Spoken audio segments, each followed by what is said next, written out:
Vijayawada university మంచి భవిష్యత్తు కోసం తెలుగు విద్యార్థులు ఇష్టపడే యూనివర్సిటీ. కాల్ 9059052378 9059052379. జమ్మూ కాశ్మీర్ పహల్గామ్ లో ఉగ్ర దాడి జరిగిన తర్వాత ఈ పిఓకే కావచ్చు ఎల్ఓసి దగ్గర రెండు దేశాలకు సంబంధించిన బోర్డర్ లైన్ లో ఒక ఉద్రిక్త వాతావరణం అయితే కనిపిస్తోంది. ఎందుకంటే పాక్ కి సంబంధించిన ఈ సైనికులు ఎవరైతే ఉన్నారో వాళ్ళు మన భారత్ కి సంబంధించిన సైన్యం మీద కాల్పులు జరిపినట్టుగా మనకైతే రిపోర్ట్స్ అందుతున్న సిచ్యువేషన్. సో తొందరపాటు చర్యగా అట్లాగే దుందుడుకు చర్యగా చాలా మంది విశ్లేషకులు అయితే భావిస్తున్న సిచ్యువేషన్ అయితే కనిపిస్తోంది. దీన్ని ఏమాత్రం కూడా ఈజీగా తీసుకోవట్లేదు మన భారత సైన్యం కూడా. అదే విధంగా ఆ కాల్పులను తిప్పి కొడుతున్న సిచ్యువేషన్ అయితే కనిపిస్తోంది. సో యుద్ధాన్ని కోరుకుంటుందా పాక్ అనేటువంటిది ఒకవైపు టాక్ నడుస్తున్న సిచ్యువేషన్ అయితే కనిపిస్తోంది. సో ఎల్ఓసి దగ్గర ప్రస్తుతం పాక్ ఆర్మీ అండ్ మన ఆర్మీ మధ్య మాత్రం ఒక యుద్ధ వాతావరణం కనిపిస్తున్నట్టు స్పష్టంగా అర్థమవుతోంది. అలాంటి రిపోర్ట్సే అందుతున్నాయి. ఇప్పటి వరకు మాత్రం ప్రాణ నష్టం కావచ్చు, లేదంటే గాయాల పాలైనటువంటి సిచ్యువేషన్ కావచ్చు, దానికి సంబంధించిన వార్తలు ఎక్కడా రావట్లేదు. కానీ అడపాదడపగా పాక్ సైన్యం మన సైన్యం మీద కాల్పులు జరుపుతున్నట్టుగా వార్తలు అయితే ప్రస్తుతం అందుతున్న సిచ్యువేషన్ అయితే కనిపిస్తోంది. సో అర్ధరాత్రి ఈ కాల్పులకు తెగబడినట్టుగా మనకైతే రిపోర్ట్స్ అందుతున్న సిచ్యువేషన్ అయితే కనిపిస్తోంది. ఇంకోవైపు ఏమో పహల్గామ్ లో ఎప్పుడైతే ఈ ఉగ్రదాడి జరిగిందో అప్పటి నుంచి కూడా పూర్తిగా జమ్మూ కాశ్మీర్ ఆ చుట్టుపక్కల ప్రాంతాల్లో పూర్తిగా మన సైన్యం ఆధీనంలోకి తీసుకొని రంగంలోకి దిగినటువంటి సిచ్యువేషన్ అయితే కనిపిస్తోంది. ఎక్కడైతే ఉగ్రవాదుల స్థావరాలు ఉండొచ్చో వాటన్నిటినీ కూడా జల్లెడ పడుతున్నారు.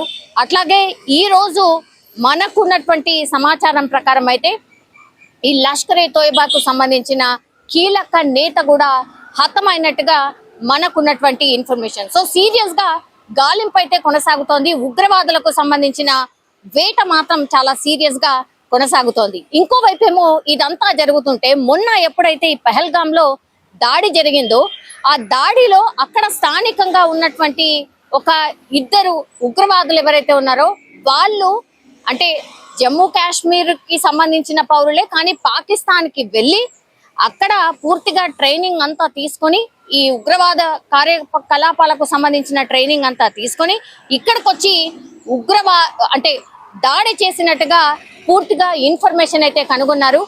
కానీ వీళ్ళు వాళ్ళ ఆస్తులు వాళ్ళ ఇల్లు ఎక్కడైతే ఉన్నాయో దానికి సంబంధించిన క్లూ కావాలనే మన సైన్యానికి తెలిసేలాగా చేసి ఆ తర్వాత మన సైన్యం వాళ్ళ ఇంటి దగ్గరికి వెళ్ళిన తర్వాత వాళ్ళ ఇంట్లోనే వీళ్ళు ఎల్ఈడి పేలుడు సామాగ్రిని ఉంచినట్టు, అట్లాగే వాళ్ళ ఇంటి లోపలికి వెళ్ళి సర్చ్ ఆపరేషన్ చేస్తున్నటువంటి సమయంలోనే ఆ కొద్దిసేపట్లోనే వీళ్ళు అంటే మన సైన్యం ఎప్పుడైతే వాళ్ళ ఇల్లుని కనుగొని వాళ్ళ లోపలికి వెళ్ళి పూర్తిగా గాలింపు చర్యలు వచ్చి బయటకు వచ్చిన కొద్ది క్షణాల్లోనే ఈ ఎల్ఈడి బాంబ్స్ కూడా పేలిపోయినటువంటి సమాచారం అయితే మనకున్నటువంటిది.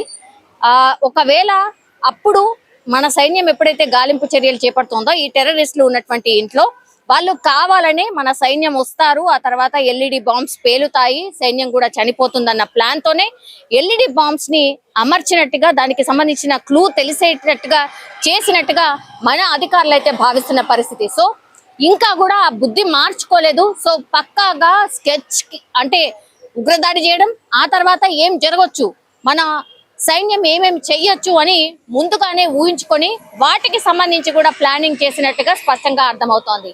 త్రుటిలో మన సైన్యం ఆ ఎల్ఈడి బాంబ్స్ నుంచి దేవుడి దయతో తప్పించుకున్న పరిస్థితి. సో వీళ్ళ బుద్ధి మారలేదు, అట్లాగే వీళ్ళు ఏదైతే కోరుకుంటున్నారో అది ఇంకా కూడా ఇంప్లిమెంట్ చేసే అవకాశమే కనిపిస్తోంది. ఎందుకంటే నిఘా వర్గాలు కూడా అదే చెప్తున్నాయి, ఈ ఒక్కటే కాదు ఇంకా పేలుళ్లు జరిగే అవకాశం ఉంది అనేటువంటిది నిఘా వర్గాలు స్పష్టంగా చెప్తున్న సిచ్యువేషన్ అయితే కనిపిస్తోంది. సో అమాయకుల ప్రాణాలే తీయడమే లక్ష్యంగా వీళ్ళు ముందుకు కదులుతున్నట్టుగా స్పష్టంగా అర్థమవుతోంది.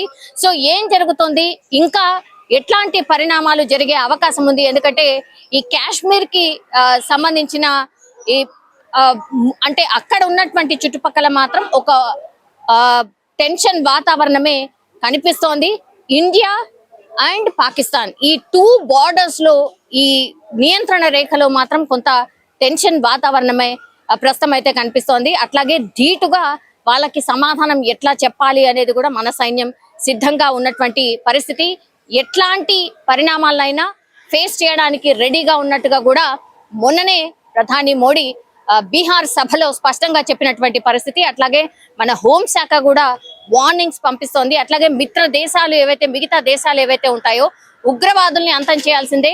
ఈ ఉగ్ర దాడిని పూర్తిగా ఖండిస్తున్నాం, మేము పూర్తిగా భారత్ కే మద్దతు తెలియజేస్తున్నాం అన్నటువంటి మాట చెప్తోంది. కాబట్టి ఇప్పుడు పాకిస్తానే డిఫెన్స్ లో పడిపోయింది, ఇప్పుడు వెనక్కి తగ్గే అవకాశం కనిపిస్తోంది అని చాలా విశ్లేషణలు అయితే వినిపిస్తున్నాయి. కానీ మేకపోతు గాంభీర్యం ప్రదర్శిస్తోంది, అంటే మేము కూడా ఎక్కడ తగ్గట్లేదు, మేము కూడా రెడీగా ఉన్నాము అనేటువంటి సంకేతాలు పంపిస్తోంది. కానీ ఇది కేవలం పిరికి పంద చర్య. అట్లాగే వాళ్ళు ఏ మాత్రం కూడా సిద్ధంగా లేరు. పాకిస్తాన్ ఇంకా ఆల్మోస్ట్ అంటే యుద్ధం కోరుకునే అవకాశం డెఫినెట్లీ లేదు. అట్లాగే ఇది కేవలం వాళ్ళు ఏదో మేము చాలా స్ట్రాంగ్ గా ఉన్నాము అని చెప్పే ప్రయత్నం చేసినట్టుగా స్పష్టంగా మనకైతే అర్థమవుతోంది. కానీ ఈ ఉగ్రవాదుల వేట మాత్రం కొనసాగుతోంది. వాళ్ళకు సంబంధించిన స్కెచ్ ని కూడా పూర్తిగా అంతటా సర్క్యులేట్ అయిపోయిన పరిస్థితి. ఎవరైనా సరే ఈ ఉగ్రవాదులకు సంబంధించిన సమాచారం ఇచ్చిన వాళ్ళకు కూడా 20 లక్షల క్యాష్ మనీ అనౌన్స్ చేసిన సిచ్యువేషన్ అయితే కనిపిస్తోంది. కానీ ఉగ్రవాదుల కోసం వేట మాత్రం చాలా సీరియస్ గా కొనసాగుతుంది. ఇప్పుడు ఈ ఇద్దరు లోకల్లీ ఎవరైతే ఈ మొన్న ఇన్సిడెంట్ చేసిన వాళ్ళు ఎవరైతే ఇళ్ళు ఉన్నాయో వాటిని అయితే పూర్తిగా సైన్యం ఆధీనంలోకి తీసుకోవడమే కాదు, వాళ్ళు పెట్టిన బాంబ్స్ వల్ల అవి పేలిపోయిన పరిస్థితి.